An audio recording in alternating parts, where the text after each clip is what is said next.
านเสือบอถ้าฐานฟังคลิปนี้จบฐานจะกลายเป็นนางพญาที่มีคุณค่าฐานจะกลายเป็นลักษณีที่ผู้ชายทุกคนจะต้องหลงใหลในตัวฐานสำหรับสุภาพสตรีทั้งหลายเนาะที่มีปัญหาทางด้านแฟนหรือว่าสามีบ่ค่อยเอาอกเอาใจบ่ค่อยสนใจหรือกำลังตีโตออกห่างหรือฐานเป็นฝ่ายที่ต้องไล่ตามเขาทุกอย่างและคอยเอาอกเอาใจเขาทุกอย่าง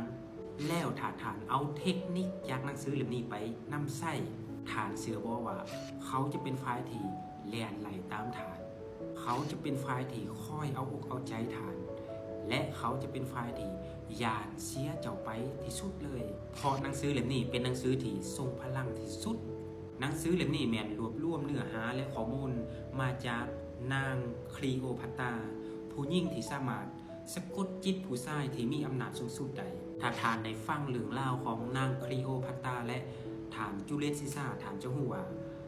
จูเลียสซีซ่าเป็นผู้ชายที่บ่ยอมไผเป็นผู้ชายที่ทรงอำนาจที่สุด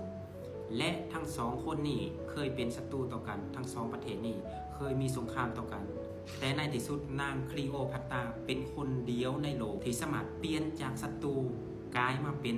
เนื้อคู่กลายมาเป็นภรรยาสามีกันได้โดยการวางตัวและเทคนิคต่างๆที่นางมีจนท้ายถอดข้อมูลต่างๆออกมาเป็นหนังสือที่มีชื่อว่า Clean Energy สิ่งที่ฐานจะได้รับและเรียนรู้จากหนังสือเล่มนี้คือ 1. จะรู้วิธีการวางตัวให้เป็นนางพญาฐานจะรู้ว่าควรวางตัวแนวใดในแต่ละมือเพื่อให้ได้แฟนหรือสามีเกรงขามและเสือฟังทุกอย่าง 2. จะรู้วิธีการเว้าและการสื่อสารแบบสะกดจิตฐานจะรู้ว่า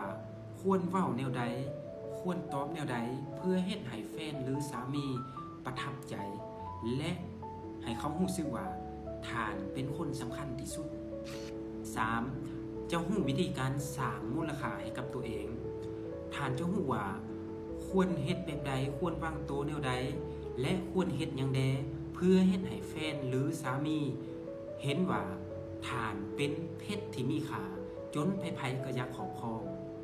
4. จะรู้วิธีการพัฒนาตนเองแบบนางพญาฐานจะรู้ว่าสิ่งใดควรเฮ็ด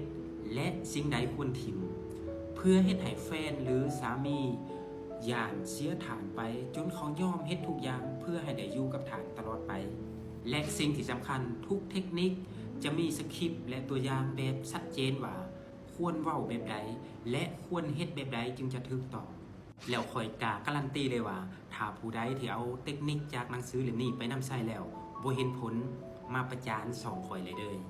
และขอแสดงความยินดีกับฐานสุภาพสตรีที่โชคดีได้หนังสือเล่มนี้ไปครอบครอง